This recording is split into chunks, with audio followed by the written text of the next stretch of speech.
Welcome to Soul Mastery for the soul-led entrepreneur who desires it all: purpose, power, and profit. I'm your host, Chaitali Desai, business and success mentor, utilizing the neuroscience of business to help entrepreneurs increase their impact while increasing their income. And today, I am so excited to have a very special guest on with me. She's a fellow colleague, fellow badass, and all things human design expert. And her topic, one of her specialities is human design and fashion. That's right. Have you ever thought about connecting those two? I hadn't until she brought this up. Today's guest is none other than Abigail Rebecca, human design, leadership guide, high performance visibility coach, stylist, and international speaker. Hello. I am so excited to have you on, Abigail. Hi, Chaitali. I'm so excited. And you know what I loved about that intro at the top end of the podcast? I love to see all your gorgeous outfits. I'm like, oh, it's so gorgeous. Look at that outfit. Look at that outfit. So yeah, I'm really excited to have this conversation with you today. I'm really wanting to dive in, but I need to hold up for a second, because while I did introduce you, it is so much more dynamic for my audience to hear who you are from you. So let's dive into that first, and then we'll move into our topic. So let us know a little bit about you. Yeah, absolutely. I'd love to. So as I said, as you rightly said, I'm a human design leadership guide. I'm a high performance visibility coach. I'm a stylist. My background is styling. Well, my background is corporate, but when I left corporate 7 years ago and started my business, I retrained to be a personal stylist at the London College of Fashion. And I'm also an international speaker. I love to speak on stages. And what I'm really good at, what I've come to recognize about myself, is that my zone of genius is really helping to empower women to feel really good about themselves, to be highly visible, to really be able to create that iconic presence and impact within their business and their lives. I have over 28 years of experience of coaching and mentoring men and women, actually, at a very high level in corporate. I've worked with some incredible international brands throughout my career. I've worked with TUI, Disney, Royal Caribbean, Landmark, Soho House. And I really, really love, as I said before, I love to help founders and CEOs and other creative change makers really embody their unique human design so they can stand out in their visible leadership and create incredible success with ease. Oh, there is so much to dive into there. First of all, what did you do in corporate? I had many, many roles in corporate. Okay. So I used to manage, so I worked in the travel industry. So I used to manage big airports. I used to manage airport operations. I used to manage crew and pilots. My biggest team were, I think at one point I was managing just over 100 crew. And I also used to head up a big training and development department within the organization that I worked in. And my team of training managers were responsible for the leadership and the development of all the senior leaders within the business. One of the things that I used to be brought in for a lot in corporate was managing change. So I used to be brought in to either close departments, very sadly, or start departments set from scratch. And that's what they wanted me to do. But actually, one of the things that I really realized about myself and what I really loved is I love to help my team to be promoted. I used to go into teams and there'd be people within those teams that had been passed over for promotion, like 5, 10, 15 years. And these were really incredible, valuable leaders that just weren't getting an opportunity. So it's almost like I made it my purpose and my mission when I worked in corporate to get them promoted. And it didn't help me because I was, I was losing incredible team members. But I used to help them to be more visible within the business because it wasn't anything there was nothing wrong with them. The skill set was there. They just weren't being seen and they weren't being recognized. And I used to help them become more visible so they would be seen and recognized. And then they get incredible promotions. So I know what your human design energy type is, but I would love for you to share. What is your background in human, like what is your human design energy type?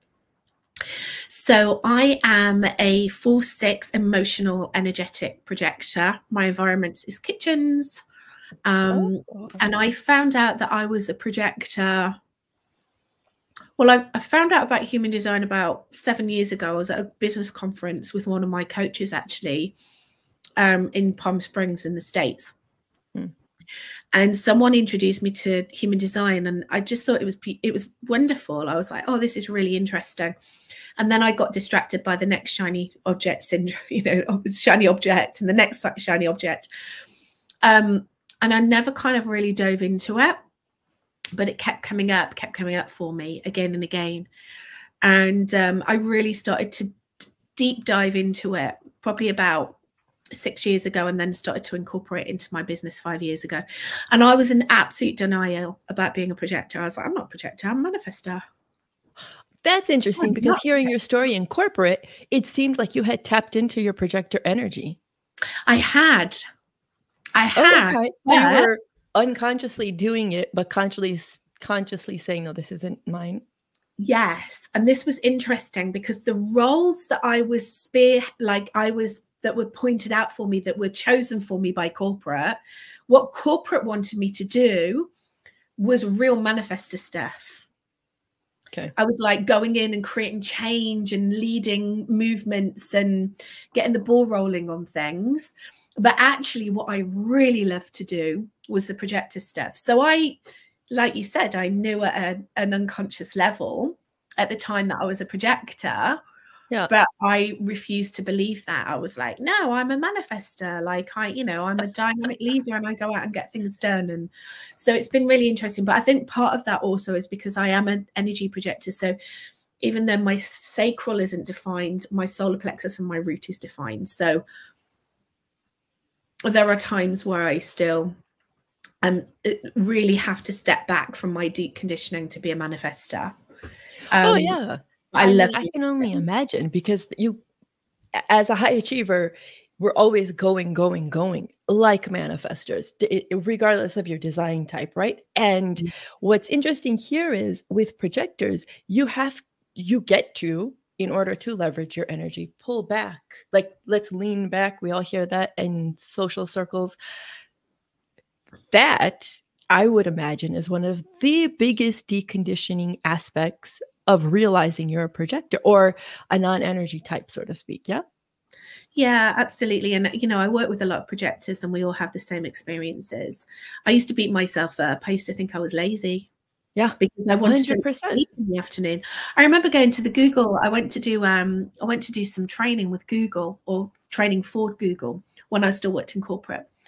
I was doing some consultancy for them, and I went in and I was like, oh my goodness, they've got sleep pods. Like, I was like, I need to work in this place. It's the most, because every afternoon in corporate, I'd want to curl up underneath my desk and go to sleep. And I thought I was lazy. And actually now I know, when people ask me what my hobby is, like, what are your hobbies? I'm like, sleeping. I love to sleep and I love to have a little nap in the afternoon. And I know that when I do that, it really it empowers me, it brings my energy, and it means that I can bring my A game to anything that I'm doing throughout the day. So, but it takes a while to actually understand that work is rest. Yes, especially in this like hustle culture. Like, there's a difference between hustle and sacred hustle. Sacred hustle is kind of what I imagine the path you put yourself on, by acknowledging the fact that we need that time to disconnect completely. In the case of either taking a nap, you could be meditating, but you're not in anybody else's space, especially for those of us who work online. I think that that understanding is so, one, difficult, but two, extremely necessary. When you stepped out of corporate and you started to, okay, what am I going to do next? How did you end up in fashion? Oh, it wasn't planned. I mean, I don't plan anything really. I'm about as strategic as, I don't know, what's a non-strategic thing? I knew that I wanted to leave corporate. I was kind of given a very big shock I developed a very serious heart condition. Several times I was rushed to A&E with a heartbeat of 220, and it should be about 70. I realized that I needed to slow down and reevaluate my life. But I really, as much as I wasn't particularly enchanted by corporate, I like the money, I like the status. And to be honest, it was an amazing company that I worked for. It's just, it wasn't the right fit for me, even though I'd worked with them for many years. So I realized that I wanted to leave, and I wanted to start my own business, but I didn't know what to do. And I remember going to see my boss and saying, I want to leave and I'd like you to pay me to leave. And she just burst out laughing and said, well, that's not going to happen. And then 1 month later, because I was manifesting this, 1 month later, the part of the business that I worked for, the bigger part of the business, decided to sell it off. So I became displaced. And as part of that negotiation, I got a nice payout. So I manifested a payout. And I knew that I wanted to do something really creative. And a friend of mine had recently got divorced and just felt so low about herself. And we were going to Ibiza together, and we both used to work in Ibiza in our 20s. We were like Ibiza girls in our 20s. You know what I mean?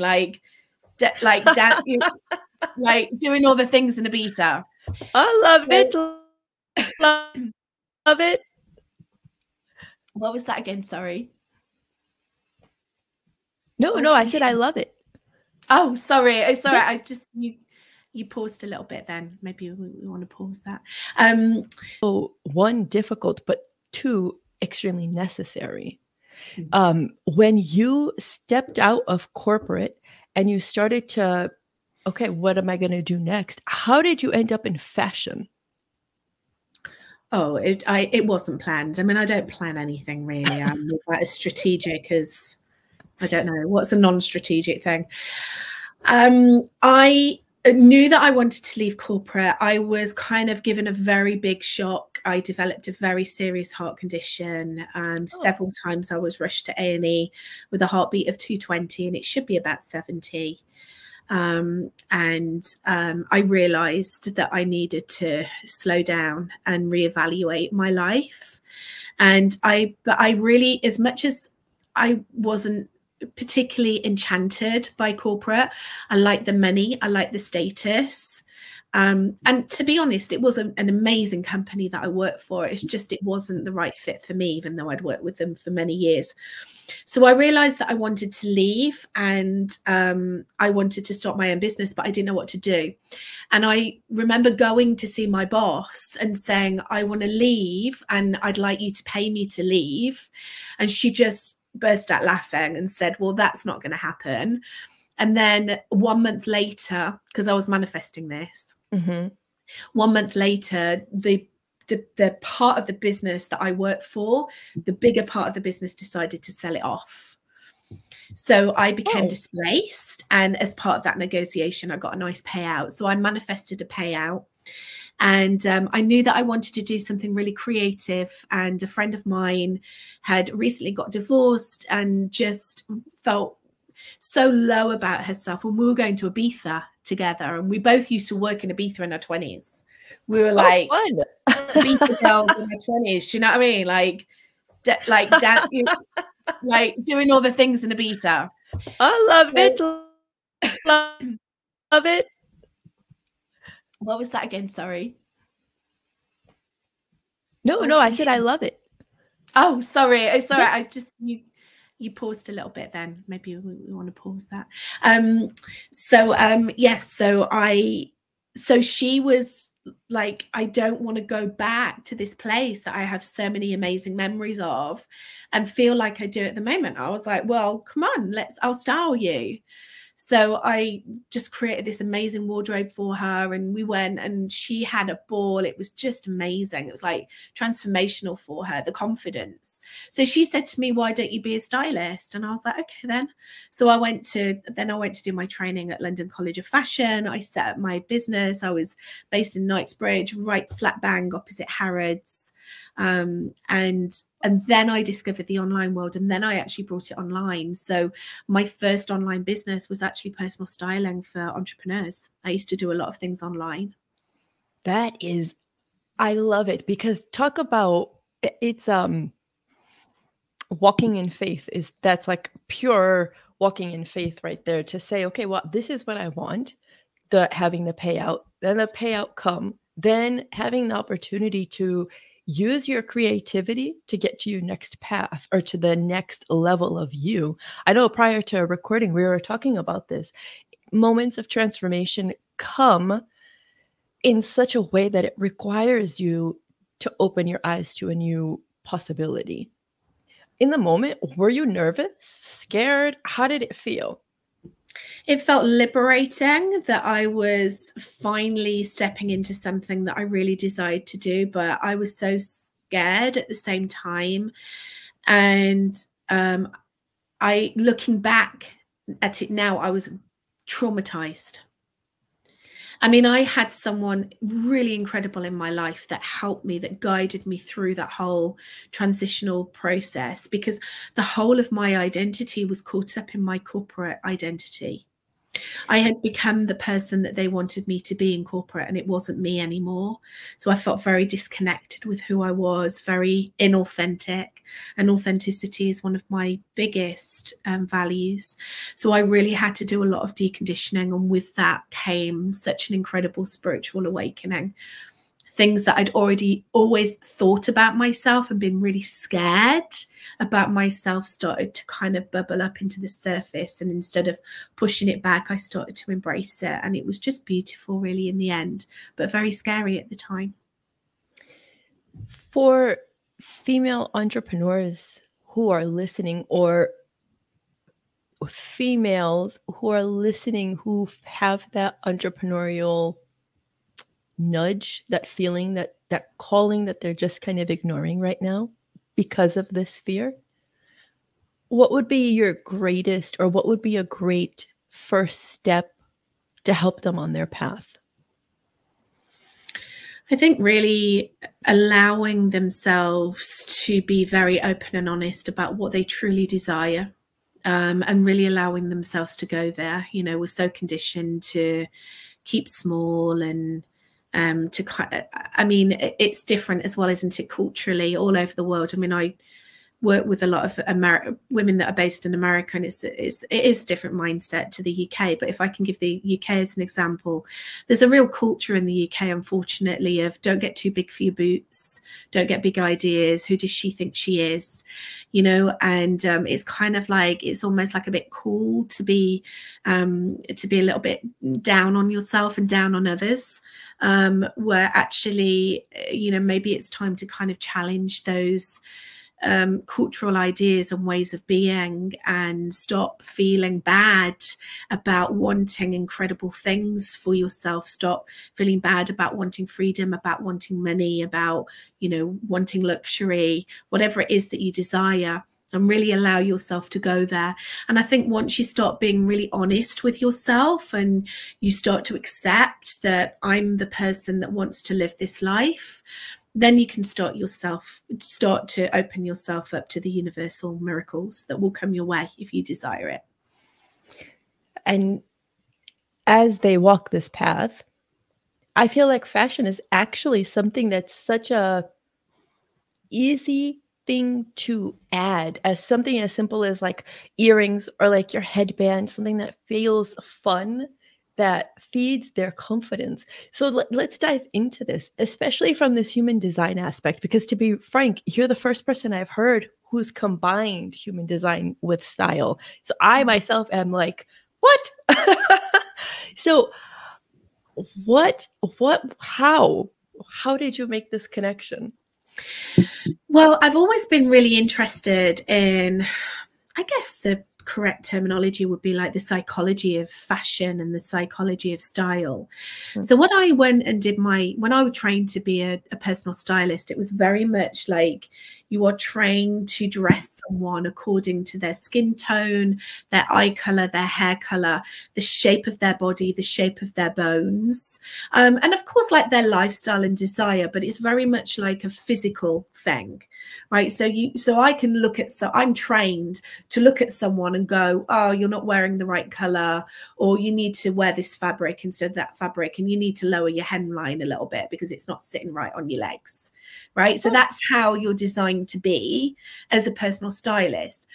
But then when I started to learn more about human nature, human dynamics, the whole spiritual, holistic way of doing things, I started to see that there were more opportunities within styling, because I was like, well, actually, for me, like personal style, wearing clothes that light you up, is the ultimate expression of self-love. And it almost brings that childlike, playful aspect to life. You know, it's like going up into the dressing up box when you were a child and playing dress up, like, what am I going to wear today? Like, how do I want to feel today? And also, how do I want people to perceive me and receive me? So part of this work that I've been doing with my clients for over 7 years now around, you know, let's make you really iconic. Let's make you unforgettable. Do you want to walk into a room and all eyes to be on you? Do you want to walk onto a stage and for everyone to remember who you are? Like, how are we going to create that? So then we started to create their style according to how they wanted to show up. Who do you want to be in the world? How do you want people to perceive you? But most importantly, what kind of clients do you want to attract? Like, what's the whole message? So to incorporate their personal style as part of their messaging and part of their brand. And then when I started to incorporate human design into my business, I was like, well, each human design type has a strategy. So let's start to look at that strategy and see how we can start to encourage the environments that you're in to react to your strategy accordingly. So, for example, let's talk about generators, manifesting generators. You know, 70% of the population have this beautiful like aura that attracts things in. So the strategy for generators and manifesting generators is to respond to things. Well, you can actually start to encourage that in your environment, not by actually initiating or doing anything, just by being. And one of the ways that you can be is how you dress. So if you're going to go to a networking event, for example, and instead of walking into the room and straight away initiating the conversation, you want to be able to respond to things, how can you dress so that it makes it really easy for people to respond to you? So, you know, do you want to wear statement earrings? Do you want to wear a statement necklace? Do you want to wear a big statement ring like this? You know, you can go into a networking event and you can make it very easy for people to come up to you and go, oh, I love your necklace. Where did you get it from? And then as a generator, a manifesting generator, you can respond to it very, very easily. Or if we're talking about projectors, so I'm a projector, right? The struggle is real. We need to be invited. I'm like, how on earth am I going to run a business, like waiting around to be invited into things? And I realized very easily I can orchestrate that. Yes. I don't need to initiate it, but I can orchestrate it. How can I make it really, really easy for people to invite me into things? Well, part of that is being highly visible, because I need to be seen in order for people to invite me into things. But also whenever I'm out and about, I'm like, how can I look approachable? Because if people are going to invite me into things, they can't be intimidated by me. So how do I take myself off a pedestal so that I'm approachable? And I know that my presence and impact, sometimes I can feel like people are like, oh, what, you know, like, can I talk to her or not? So I wear a lot of color, because when people wear certain colors, you'll seem to be more approachable. I wear a lot of blue. Blue is a trustworthy color. So people look at me and they see me, I'm dressed colorfully, I'm dressing in blue. Oh, we can trust her, we can approach her. That's why wherever I go, people ask me directions. Everywhere. I'm always being asked for directions. I But love the psychology of color here. Yeah, exactly. Brilliant. So there's lots of different ways that you can dress in order to be able to create these beautiful opportunities for you to step into without having to initiate, if you're not a manifester. Yeah. And, you know, creating these opportunities so that you're aligned to your human design. I think that's brilliant. So to wrap up the other two energy types, so a manifestor must have some kind of, in my opinion, some kind of really chic statement piece, like big, bold. Yeah. Well, yeah. I mean, a manifestor is designed to start movements. Yeah. Like, how do you become that person? How are you seen as that person that is going to lead a movement? Like, hey, I've got this amazing idea. Who's coming on board? So yes, I mean, and of course, it still comes down to skin tone and hair color and eye color and all of that, body shape, of course it does. But, you know, manifestors, their natural energy is to repel. They have to be able to repel in order to move forward in peace. So, you know, we're looking at colors like red. Red is very impactful. It can repel some people. You know, it's the color of love, but it's also the color of blood. So it can repel some people and it attracts other people. So people are very reactionary to the color red. So actually, let's put a manifestor in red. Let's give her structure. Like, let's position her as that wonderful dynamic leader that people will follow. So that's the manifestor. And then the reflectors. Well, reflectors are these beautiful unicorns, 1% of the population. Reflectors actually reflect the rest of the population and move through this beautiful moon cycle, 28.5 days. So reflectors are actually going to be showing up as different people every day. So I love to really share with reflectors about how dynamic they can make their wardrobe. They can incorporate lots of different styles independent of where they are, because, you know, one day they might be kind of like reflecting back to a manifestor and really being in that energy, or they might be reflecting back to a projector and being in that energy. And also, I don't know, whenever I think about reflectors, I always think about white. I always think about really like serene and beautiful white dresses and things like that.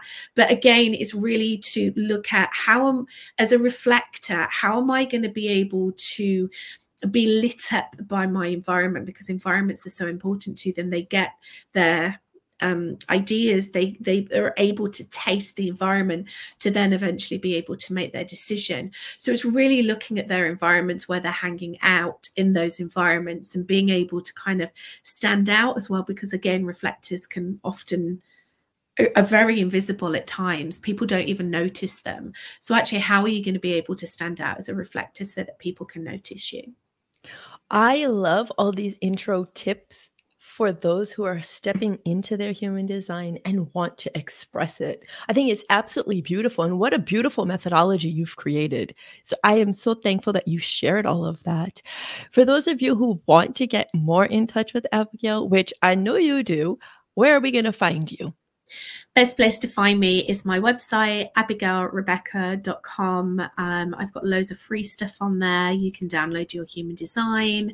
There's lots of ways that you can work with me. And I'm on social media as well at the Visibility Goddess. So I'd really love to connect with you on Instagram.